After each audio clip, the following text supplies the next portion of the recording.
Peace and love, everyone. My name is Andrew Hewson. I'm a spiritual teacher. I'm here with my friend Davidya Buckland.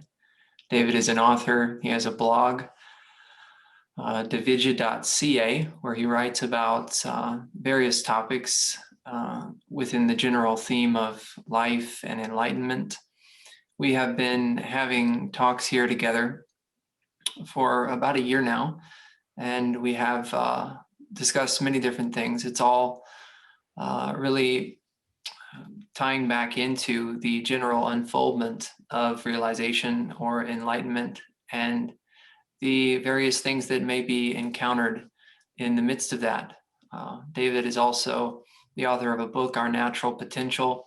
It's a wonderful book that goes into the details of the 7-stage model that he expresses. And we both really come into this subject from direct experience and direct cognition. So we're not arbitrarily or intellectually just repeating things that we've heard. We both are just coming from what we have seen in our own process and what we feel may be relevant for the listeners. So we're glad that you're here with us. Today we're going to be exploring the difference in orientation when it comes to the unfoldment of enlightenment. One of the classic differences between the householder and the renunciate path, and just subtleties in the midst of the process. So I'm glad to be here with you, David, to explore this subject. Well, thank you, Andrew. Yeah.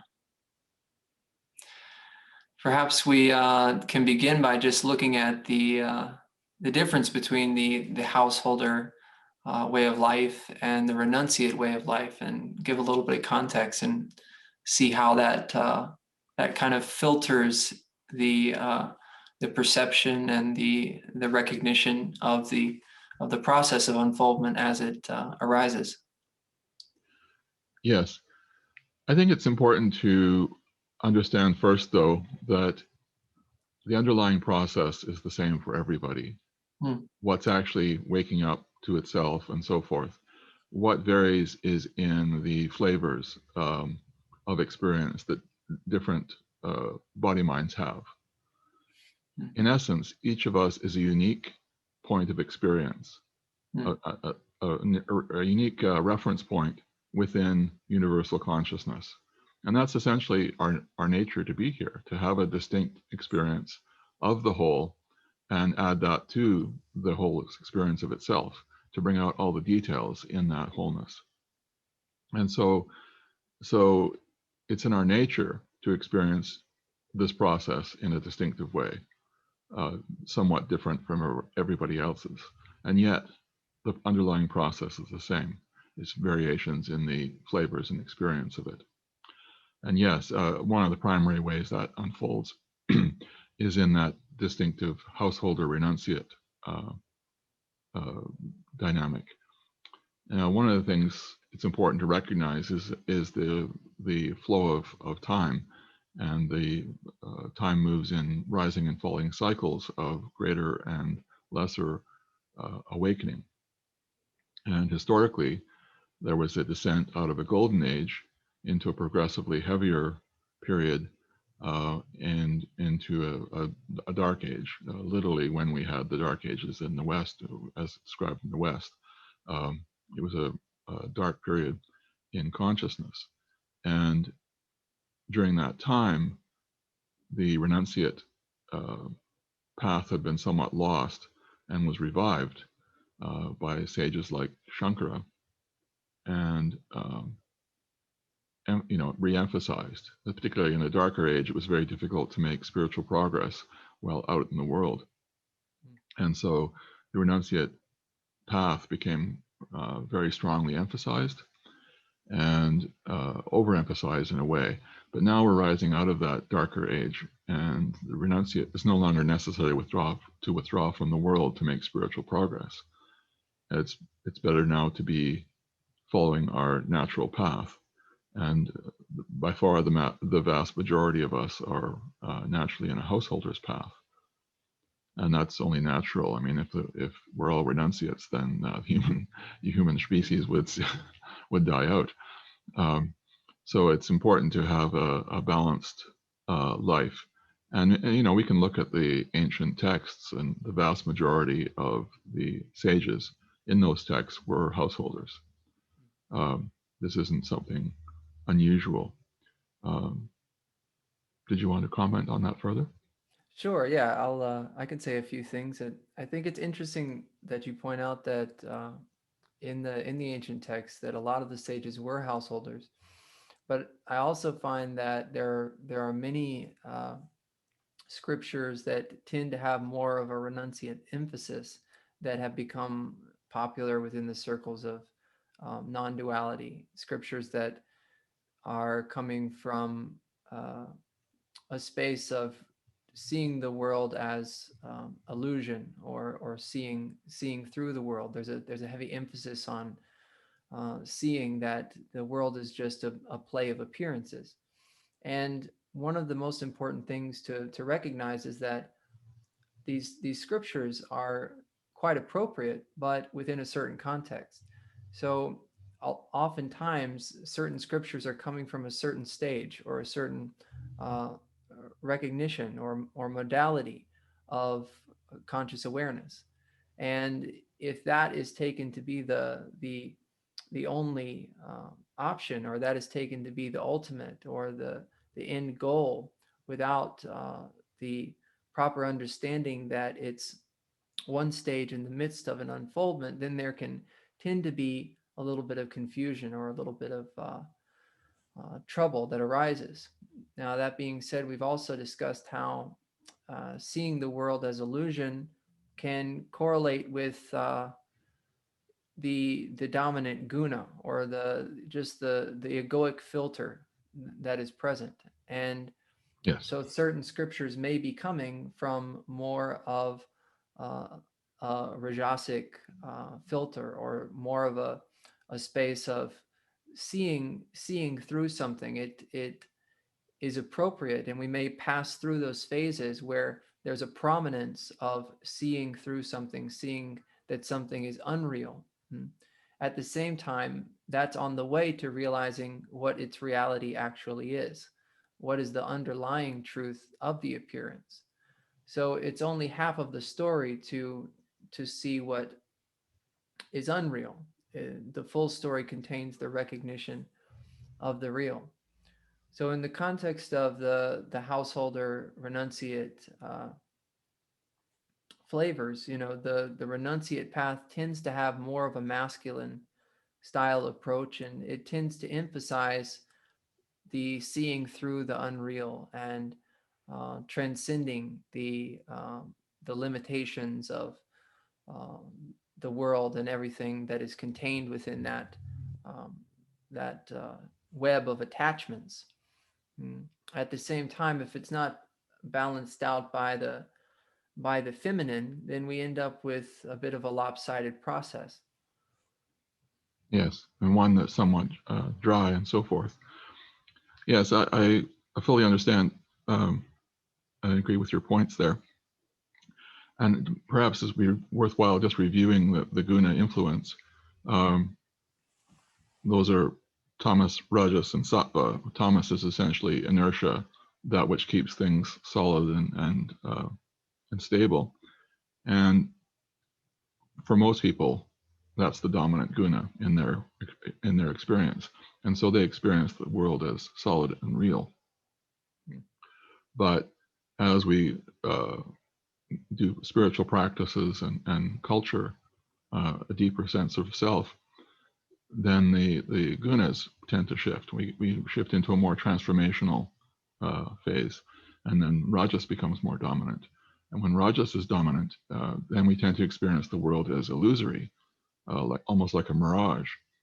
And there can be a more renunciate emphasis in that period as well, simply because the world that we had been devoted to before has become illusory, and so it loses its charm, and we're much more interested in the inner reality that's been unfolding. And so there may be a tendency to let go, which is great because it's essentially a letting go process that results in awakening. And so that has become the teaching of a number of teachers to assist in that initial shift. But not everybody has that flavor of process. And it is possible to awaken even when Thomas is dominant, but that tends to be a much more not as nice a process and tends to create more absolutism. What's the word? Fundamentalism, rigidity about the experience and the understanding. And then as we further culture the physiology, then the sattva becomes dominant, and then the world is seen more as the divine play. We become more conscious of the dynamics that are underlying the activity of the world and what's driving that. And so the perspective changes again. But for sattva to develop, that requires the feminine. That requires the refinement and unfolding to take place. And that's what fills out the process when we have both masculine and feminine processes underway. Yeah, that's a really beautiful point. And it kind of reflected back some deeper layers of what I was attempting to move into. And it's kind of this recognition that a lot of the information, a lot of the teachings that we have received in the West tend to come from sannyasis. They tend to, at least in the 60s, the 70s, the 80s, a lot of teachings were coming from or through teachers that had taken a renunciate vow. They were living a renunciate way of life. And so that information made its way into the collective, consciousness of the Western spiritual marketplace to some degree. And so the differentiation between the household life and the renunciate way of life was not always explicitly understood. There was a lot of perhaps vague borders and things that were not clearly delineated. Now, there were certain teachers that did clearly delineate the difference and express that it was appropriate to be more in the household way of life. But I find that oftentimes there's just sort of an automatic assumption by many, and including myself, that spirituality means something that is associated with this renunciate way of being. And indeed, it does have a distinct tie to renunciation, but I would say that there's a version of renunciation which is appropriate for the household, and then there's a different, more delineated, more how would you say, exposed level of renunciation, which has to do with taking vows and not participating in certain activities and those kinds of things. Did you have something you wanted to say? Yes, no, that's a very good point. Yes, I remember when I was young, my teacher was a monk at the time, and I read one of his books, and in the back he talked about the different yoga or paths to enlightenment. And I have a strong intellect, and so I read about the path of the intellect, the jnani, and he said that for the jnani to be successful, he has to be able to distinguish reality from unreality, and it's very difficult to do that in the world. So this is the path of the monk. And so I spent a little bit of time trying to figure out how I was supposed to be a monk in the West. And he actually developed a renunciate program later, but it also became very, very clear that to me, I was a bit of a slow learner on that one, but it became very, very clear to me that I was a householder and not a renunciate. And as the saying goes, that if you try to follow the path of another, then you'll fail at both. So if one is a natural householder, it's important to follow your path. I mean, that certainly doesn't deny that we go on occasional retreats or have a period of where renunciation is more emphasized, but it's more a renunciation of attachment than renunciation of relationships and money and possessions and things. It's attachment to those things in either path. It's the attachment that's the issue that keeps us tied to our individuality. And if we can unwind that attachment, that's where we get results. Yes, yeah, very beautiful points. So even in the household way of life, renunciation is going to be a part of the unfoldment. You know, the release or the relinquishment of that investment. You know, that identification and all of those things which tie us to feeling that we are small and limited and lacking, so on and so forth. So it's very much there. And what I find is that there just seems to be sometimes a muddy waters when it comes to the way in which that can express itself in a very effective and efficient way. You know, I find that a lot of us have, or a significant portion have, renunciate karma. So there, perhaps in different incarnations, there was more of a renunciate way of life, and that tends to translate into our current householder situation. You know, there may be an attraction to this style of teaching. You know, an attraction to Zen Buddhism, or an attraction to this kind of monastery way of living, or something like that. And that's beautiful and appropriate and natural, and not something that anyone is deciding necessarily.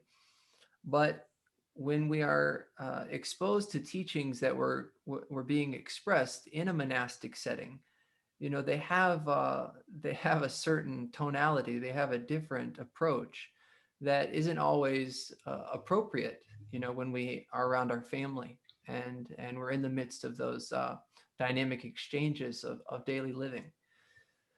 And if we are not clear about this, then there can be perhaps some difficulty that seems to arise even in the midst of the unfoldment, where there appears to be this discrepancy between what we feel is truth and aligning with truth, and what seems to be, you know, present in the world around us. No doubt there is a gap there when the conscious experiencing still is taking itself to be, you know, the body and the mind, and feeling that it's limited, and that is you know, this field of ourself is awake to itself. uh, Here, there is a gap, and there is some seeming distance, but it's always our impersonal responsibility as the one that is awake to itself to understand where uh, the one that is not awake to themselves, seemingly, is coming from. So it's not possible for someone that is dominated by the mind and dominated by the ego to understand uh, where someone that is uh, in a stage of enlightenment is coming from. But it is possible for someone in a stage of enlightenment to understand where uh, someone that is at a different stage of evolution, still feeling that they are, you know, limited to content and form, is coming from. Yes, because they've been there. Another thing I've seen is that living in the world can be very challenging. We get difficult karmas showing up, and circumstances that we're not comfortable with. So there can be this tendency to want to reject what's here and what our life is, what's on the table with our life and our emotional state. And so one of the ways people approach that is to withdraw from the world and try to become renunciate when, rather than facing their challenges. And you know, those experiences are here because they need to be experienced, not because they're just something there. And if we're trying to escape, you know, go off and live in an ashram somewhere, and I've certainly met several people like that who spent their time trying to figure out how to escape their life. And what they really need to learn is how to be with their life and how to process what's arising and complete it so that it stops or winds down. Escaping is the opposite. It's not going to resolve what's coming up. It's an aversion, and that's not going to get the results we're looking for. Spiritual progress is a results from engaging life, not from trying to escape it. Yeah, a really beautiful point. And I think that oftentimes is a part of the picture when it comes to a rejection of the healing process, and the need for healing, or the possibility that there's still unresolved material after the initial shift. So oftentimes I observe that an initial shift has taken place, and it's very clear that uh, you know there's some sort of a finality that's been defined in that, Yes. and a pushing away of the possibility of any sort of further development, that could potentially take place, and an unwillingness to acknowledge certain things when they come back around and when they come back up. Not seeing that that's going to continue to happen, no matter how many times we say, that's not true, it's not real anymore, I've seen through that, I don't believe in that, or whatever. It's going to keep coming back around. And so the householder way of life is one that embraces the experiences of daily living in such a way that they serve the process, they serve the healing and resolution of unresolved material. And they serve the refinement, they serve the deepening, they serve the expansion of clarity. Yes. And we develop, through that process, we develop a great skill at that. And then we're called on to help that with the collective. So we process those similar kinds of things in the collective. So it doesn't end. We just serve a larger self. Yeah, exactly. That's it. And it's so amazing how it works. It's like we're given training wheels at first, and certain things are being worked out in what appears to be a more proximate environment, uh, and then that as those different layers of unresolved material clear and process out, then that starts to expand, and we see how it intimately is associated with what is taking place within the collective right now. And because of the impersonal clarity and the impersonal uh, open power that has realized itself, there's a natural invitation for certain things to come into that space, which is really willing to allow them to process out, to allow them to heal. Yes. And that's really the beauty of the householder's path, is because it is a fully engaging with life. One of my teachers used to describe it as 200%. So you get this 100% of the inner absolute and 100% of the relative world. Of course, later on, those two come together and become one, anyways. But it's still kind of 200%. Yeah, yeah, very beautiful. There was something else I was going to say. I can't remember what it was. Just surrounding our general orientation and the way in which we experience the unfoldment. There are so many factors that go into that.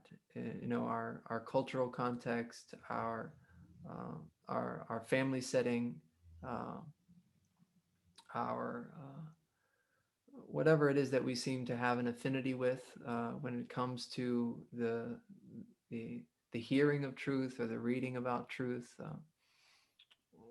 Whatever the case may be, these things tend to factor in to the process to some degree, not in a way that alters the same basic intelligence as you pointed out at the beginning, because that is just a flow of the naturalness of um, conscious awareness blossoming within itself. But it's the way that it's held. The subjectivity tends to hold itself in a unique way as that grace is unfolding. Yes, we've talked before about, with the masculine and feminine, there's they're both essentially accumulative. Our development on the side of development of consciousness and development of sattva or clarity are cumulative through lifetimes. So when we come into this lifetime, we're going to be picking up where we left off to some degree. There's often some karmic processing stuff to do before it kicks in.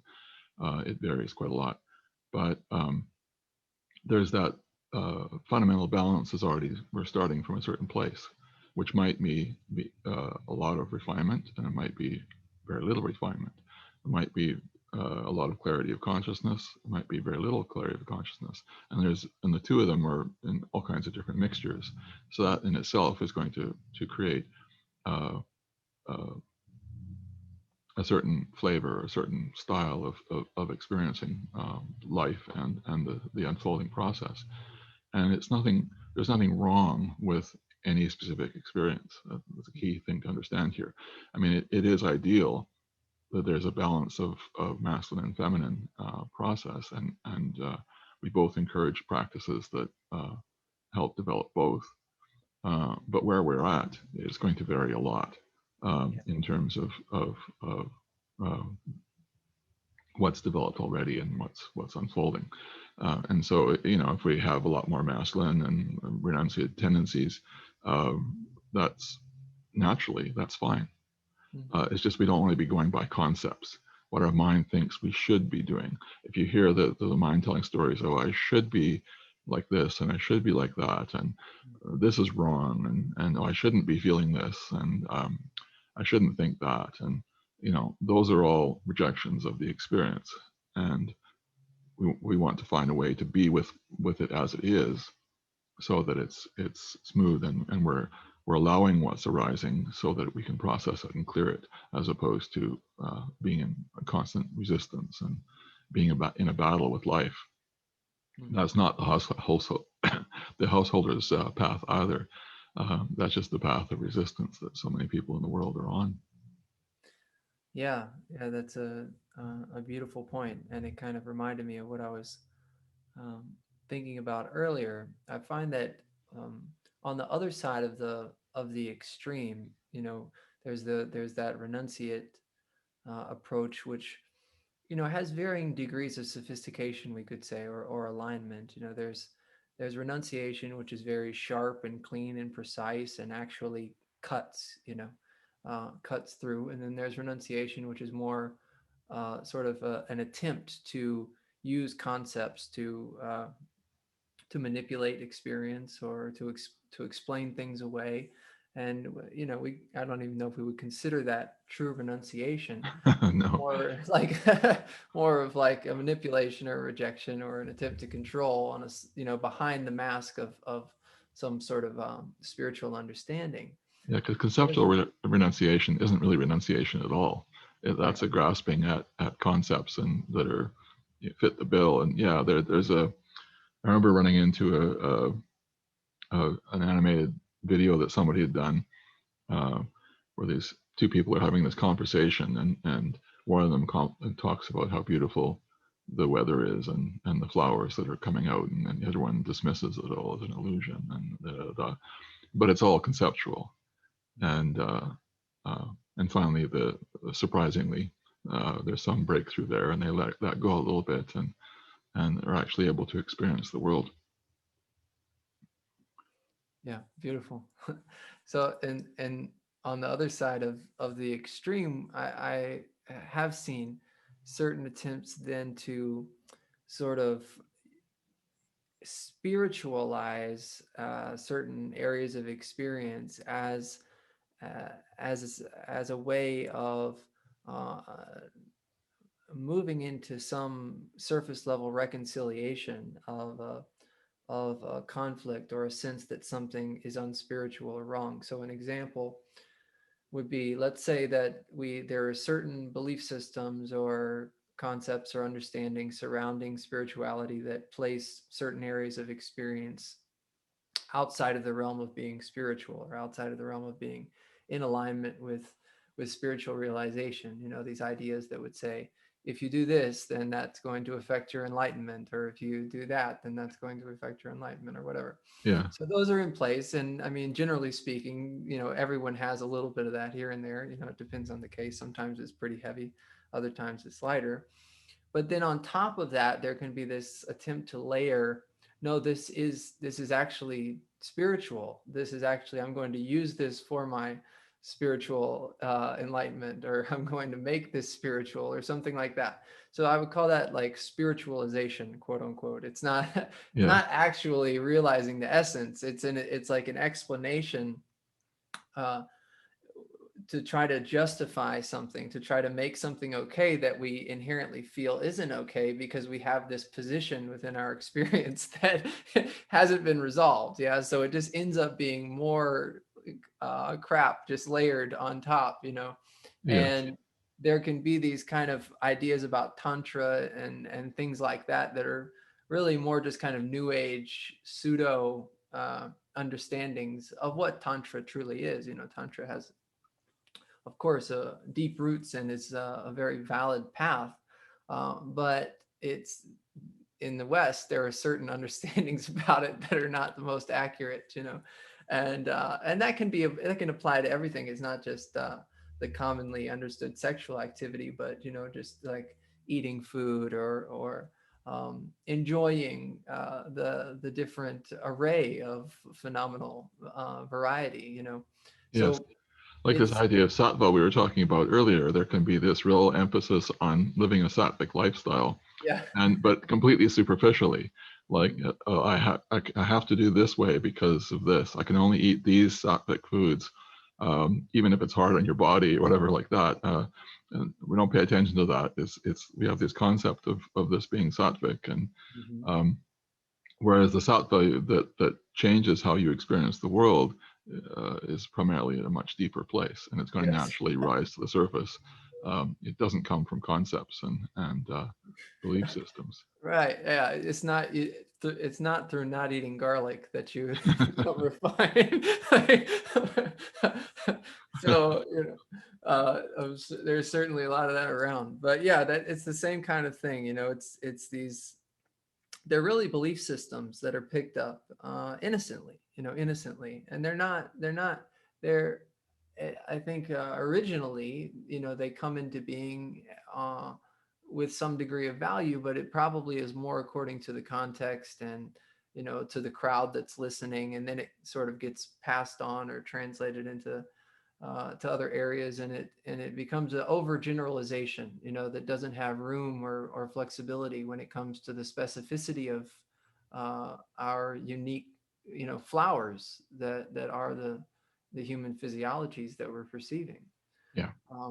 So it's a real major piece of a comprehensive, integral unfoldment is self honesty, and really this kind of self honesty is a gift of grace. I mean, it's not the self honesty that we say, okay, I'm going to be honest with myself, and, and that's something I'm going to do, right? It's something that we're gifted with through a sincere, earnest, openness to really see beyond our own blind spots and our own, constructions about what is going on.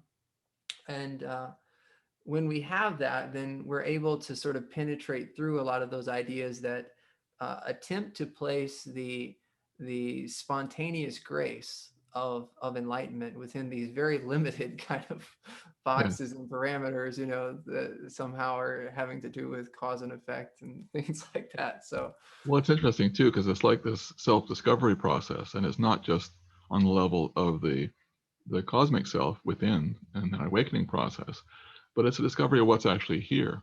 mm, Because we get all this stuff laid on that you're no good at this or you're good at that, and you're supposed to do this. This is how you're going to make a good living, and all these sort of ideas and stuff laid on top of our self concepts, and seeing through that and finding out what's actually here. mm, Like I developed a concept that I couldn't write. I was terrible at it because of some experiences in high school, and I mean, it probably wasn't time for the writing to start until much more recently. But nonetheless, I went through this whole long period of having these concepts that I was no good at writing, and yet it just started to arise naturally, and I finally, caught up to that's what I was supposed to be doing. But it took me a while to realize that, because of these concepts I had that were contrary to that. So it's a real self-discovery process, and a lot of that can mean dropping all these old self-concepts that really, stories about ourselves that really don't uh, reflect what's actually here. What are the laws of nature that are functioning, and when we get out of the way, that they can express through this body mind. Yeah, yeah, exactly. And the householder way of life really supports that. You might say in a way that the renunciate uh, approach doesn't always. Not that it's not there, but perhaps a little bit more concealed or hidden, in the Yes. sense that we're really opening into the vulnerability of our humanity, you know, while there's a simultaneity of realizing the infinity of our divinity, of our reality as this field of conscious awareness. So we move through this this sweetness of allowing these, deeper energetic wounds, that they're not wounds that have come from out there. They're self-inflicted, if you will, in the sense that through our own misperception about existence, and our own ignorance, certain things seem to have been accumulated. And when we open into that and allow it and feel it out and witness it resolve, then that softness that kind of touches into itself, uh, realizes the power of itself, because that softness, that openness, that gentleness is really truly powerful. It's actually extremely potent, and there's a familiarity that can begin to develop. And so then, rather than curling up or constricting every time something arises, there's a more and more a willingness to open in and to open in and to feel that fully, and to really allow that to complete. And one of the um, things that I often speak about is how we come to this space where we realize that we're actually this one infinite father, this one infinite mother, and we're the child. So in a way, it's like we're our own child, because we're the source. We're that love. We're that rock, that power, that gentle, uh, compassionate light. And at the same time, we're the expression. There's the expressed value of that. And so it's almost like we're able to hold our own humanity like a child, from the space of our infinite um, motherliness, fatherliness, on the level of formless reality. Yes, it's a beautiful point. I would also note that from a householder standpoint, that relationships are a great way to learn about uh, what we are, and because they're a reflection of that, and also of our stuff. What hasn't been seen yet can get reflected back at us, and we might, often be in a mode where we're blaming the other person for being a certain way, and yet how we are is often what brings that out of them. How we are is what calls that out of them, and so those kinds of dynamics show up in relationships. We're not going to find them sitting by ourselves somewhere. Well, we might, but it'll be a little slower. A little So, yes. slower. That's a great, such an amazing point, David. And it kind of goes back to what we were touching about at the beginning. We can have these phases where it's very attractive to be, alone, or to spend long hours, sort of kind of, on our own, and not really have much interaction. We may go to the grocery store, go here or whatever. but there can be definite stages where there's an attraction to less interaction, and that's valid. It has its place, as you noted. Yes. It's only natural that we're going to go through that. At the same time, once we begin to taste the power of that, of the process of healing and resolution, and see how valuable that is, and after, a certain maturation in stages and modalities unfolds, then we kind of more or less oftentimes come back around to that, come back around to Yes. the depth of the value of resolution and healing, and the Yeah. go ahead. Yeah. Yeah. I just wanted to note too that we just have to check in, because sometimes it's natural to have a more inner period when we're processing a lot, or we're just wanting to be with the peace or the happiness. Hmm. But it's important to check in and make sure it's not an avoidance, Yes. that we're not stepping back because there's something we don't want to see, or there's something we're uncomfortable with. That's a time to actually step forward and step into it, however it's showing up. Yes, yeah, great point. That's kind of what I was moving into, is that, that's only a temporary stage, in for most of us. It's just something, different periods that we pass through where that does feel appropriate. And if if there is some sort of avoidance mechanism, David, or there's some aversion, or an attempt to escape or get out of something, typically it's going to be revealed in the interactions that are present.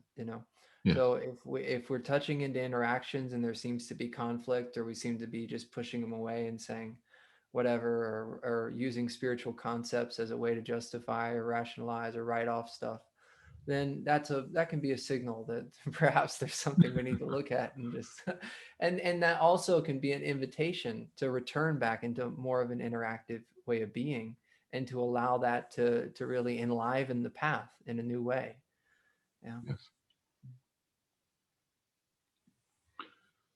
Yeah. It's a fascinating process too, because it's such a minefield.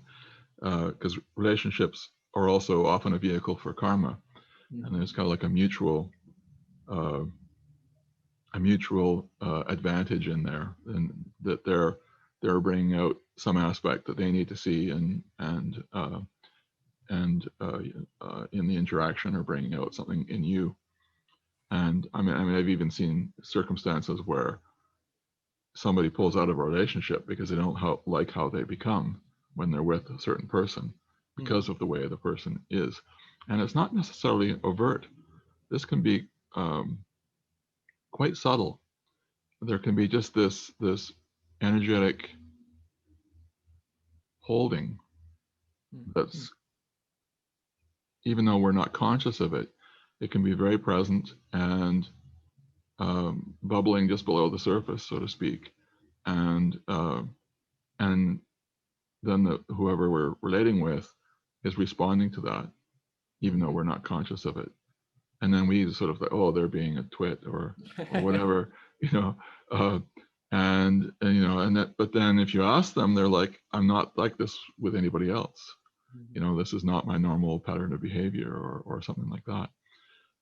Or maybe it is their normal pattern, because that's just they're attracted to somebody who's difficult, um, or who, uh, the classic thing where people end up getting the same difficult boss at wherever they go to work, or the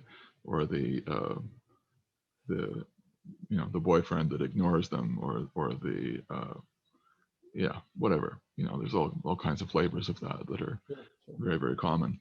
um, and and but that actually what they point to is not them. It's you.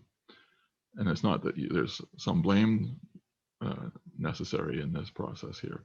It's just a recognition, just a turning back on yourself and looking at, okay, so what is it here that's calling that forward?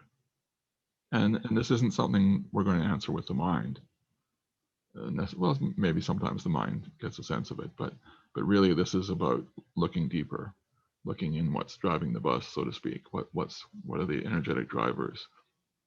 We're much more likely to experience that as some kind of emotional aversion or reaction, or some flavor on that level, because that's kind of the way we subjectively experience a lot of energy, is through our emotions.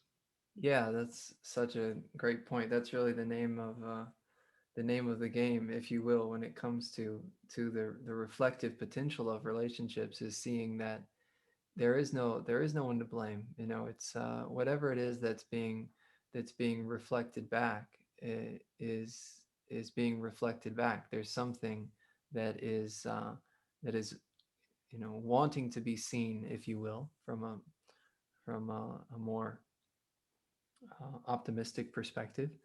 And if we have that recognition, then we can develop an introspective lifestyle where we are reflecting, you know, and we are sort of looking and investigating in a non-controlling way, in a way which is just gently opening and allowing and willing to Yeah. see, really. Not And obsessing, you know, not just obsessing. noticing. Yeah. Yeah, it's noticing, and willing to optimize the karmic value of relationship, you know, because the point you make about relationship being such an intimate possibility within the householder way of life is just profoundly true. You know, these and it's not just relationships. We think of relationships as, oh, my relationship with my wife, or my relationship with my grandparents, or my relationship with my father or my husband or my brother or whatever. No, you know, those relationships of course tend to be a little bit more right here, you know, and depending on the case. But any relationship, any kind of dynamic relational interaction has profound value in it, you know, whether it's a trip to the grocery store, your interaction with the cashier, um, and just different attractions, aversions that may arise if you're sort of in a group setting, or you're walking by somebody, or you know, see a judgment or something that's just a little conditioned pattern. So it's Yes. just allowing the whole field to mirror back different things, and just noticing and relaxing, and just being willing to fold that back in, or offer it back. Yeah. Yes. So much of our interrelationships, we have no idea how we're affecting other people. And Mm. again, that's not in our control. How they're responding is their territory. Um, but we do want to put our best foot forward, so to speak. Mm. Uh, just going through the world in a bad mood and grumping at everybody is not going to really bring us a positive experience of interactions with other people. um, but if we're you know, doing that introspection and healing, and are respectful that other people are part of our life. We live in a world, in a community. Um, just as our body is composed of millions of cells, trillions even, each with their own life. So to on a consciousness level, we're a part of a much larger milieu that is composed of all these other life forms that are also experiencing from the same consciousness. Mhm. We're not a separate, isolated individual. We're in this together, and we're constantly interacting and playing off each other in all kinds of complex ways, much of which we're totally unconscious of. But the idea that we're separate in any kind of real way, I mean, even the basics of food and water require a whole system and infrastructure to support us, and those are, you know, fundamental to even living. Mm. Yeah, really, really beautiful point. There's a couple things that are coming up surrounding the kind of the non-dual concepts that can sometimes be adopted uh, in certain settings, and misappropriately sort of used. So, you know, as you point to there not being any separation, you know, there is no separation. It's so true. But the idea that there's no separation, or the idea that there's no people, or just the concept of that, you know, in the context of the emergence of relationship, you know, has the potential to be misused, or misappropriately held. Yeah. Yes, So even in the let's say we directly perceive that there are no others, and that's not a concept, it's an obviousness. Yeah. yes, Even then we're on an even more intimate level than feeling that there were other people, because then we're beginning to see that it is ourself that is appearing as the other. Or we're beginning to see that it is the divine that is appearing as the other. So we don't move from, feeling like there are people and, acting sort of appropriately in the context of, um, loving exchange or relational dynamism, to then seeing that there are no people and acting like other bodies are just pieces of furniture to be sort of whatever, or made into something, even when That can happen sometimes, but it can, yeah, yeah, yeah. but it's a transition, it's a phase, and it should not be taken as any real sense of greater reality. Right. Yeah. So that's kind of my point. Of course, it does happen, but that's it's a temporary it's a Yeah, temporary stage. And I would say, David, if we understand that that could happen, and someone is watching this perhaps where that is the case or something like that, that there can be a sort of an accountability to a higher principle like love or understanding or compassion, yeah, that yeah, holds the vision of, yeah, these just seem to be sort of like hollow mechanical body minds or whatever walking around. Uh, um, that does seem to be that way.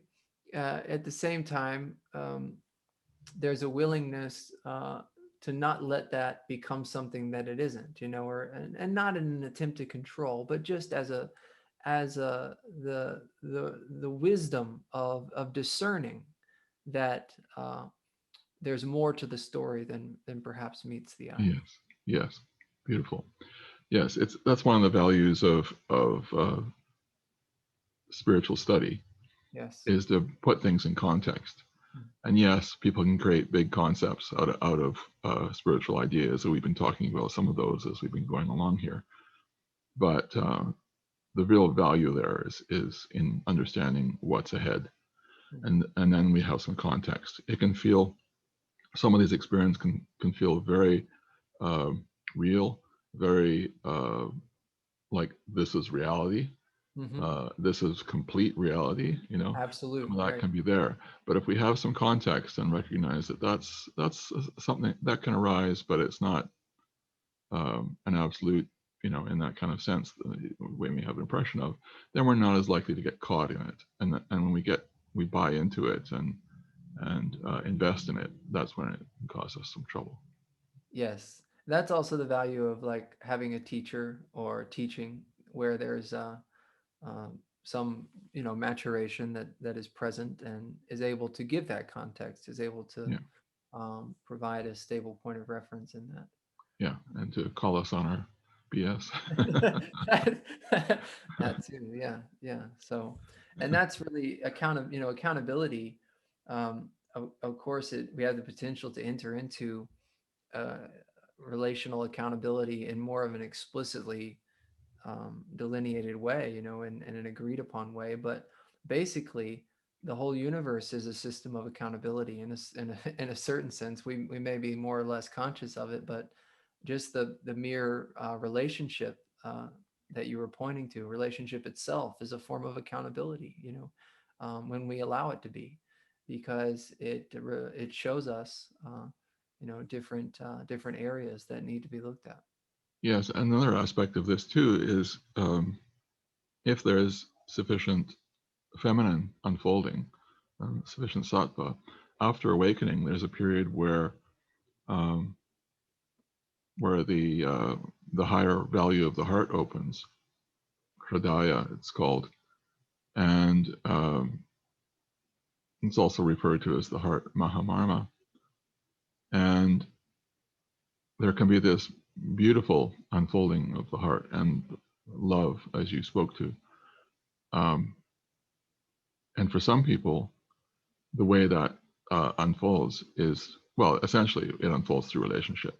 And for some people, that unfolds through relationship with another apparent person.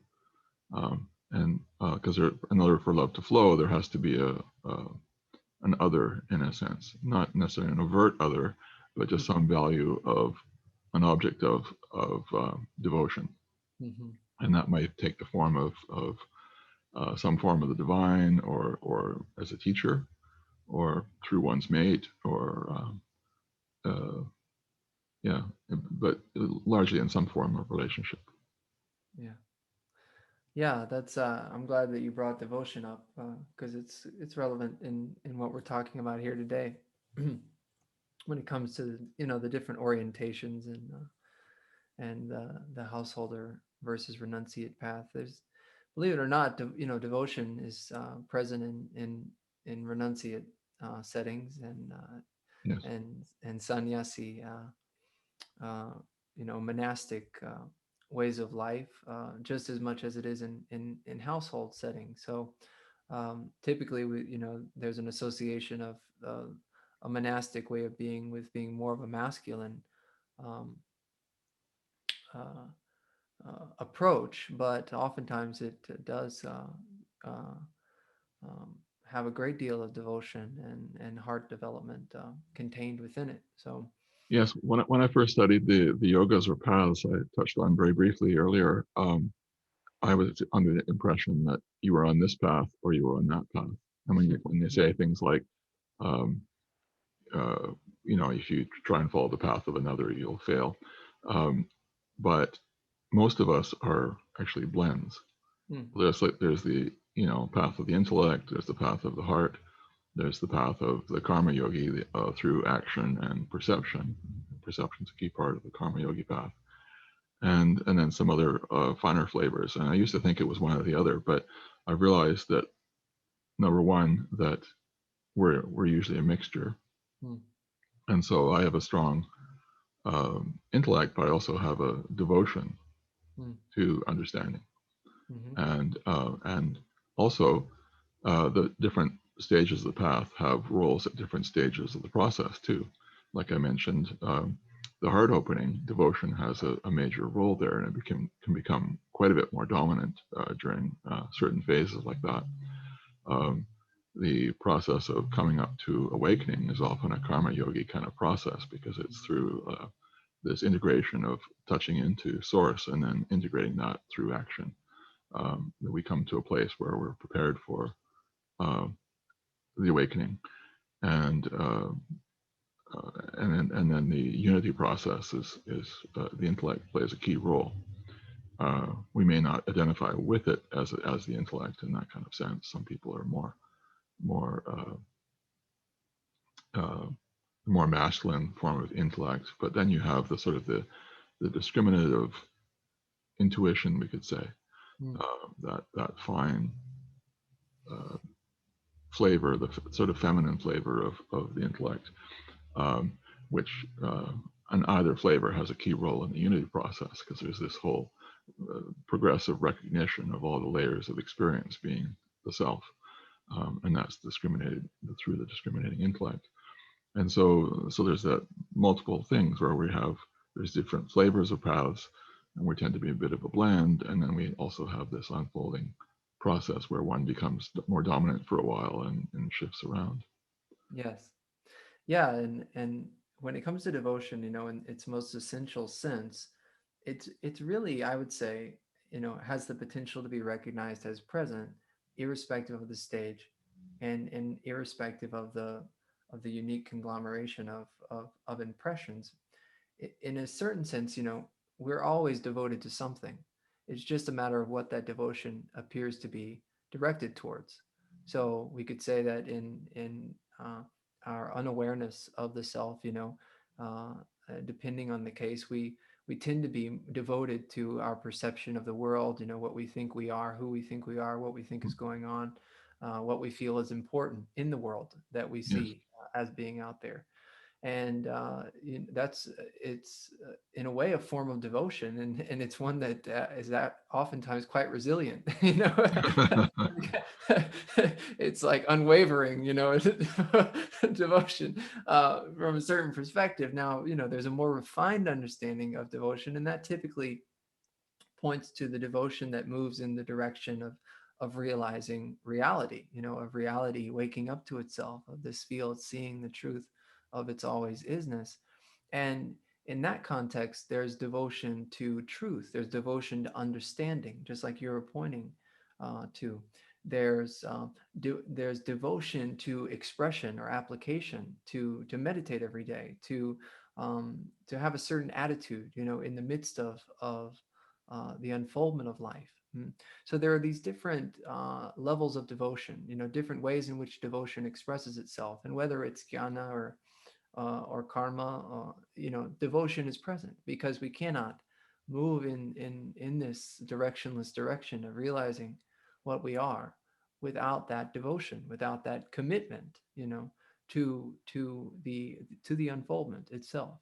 And then Beautiful. in the midst of that, there's this possibility of the devotion taking the flavor of love, taking the flavor of that love of love, that love of uh, of uh, of the sweetness of divinity, of the sweetness of life itself.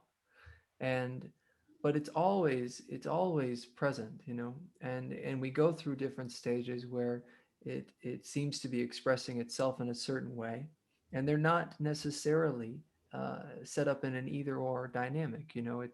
It's as you were pointing to, very much a blend, very much a mixture. So in the household way of life, uh, in the West, there tends to be sort of a misunderstanding of devotion, and kind of a strict association of it sometimes with Judeo-Christian sort of background, or if it is understood in the Eastern context, then it seems to be only associated with like altar worship, or those kinds of things, which those are very much a part of it, and appropriate. But there's another possibility for devotion in the midst of simple daily living, devotion in the midst of human relationship, devotion in the midst of the unfoldment of life. And that can be very supportive on the householder path. And I found that just the willingness to open into that, and to sort of acknowledge, the word acknowledge has profound significance when we allow it to. It's almost through acknowledging something, we enliven it. We enliven it. The self enlivens that possibility within itself, enlivens uh, that intelligence within itself. So when we begin to just subtly acknowledge the divinity of life, then that tends to be enlivening, um, and not as a belief, not as something that we should do, not as something that's going to get us somewhere, but because that couldn't be true acknowledgement, but as a true acknowledgement.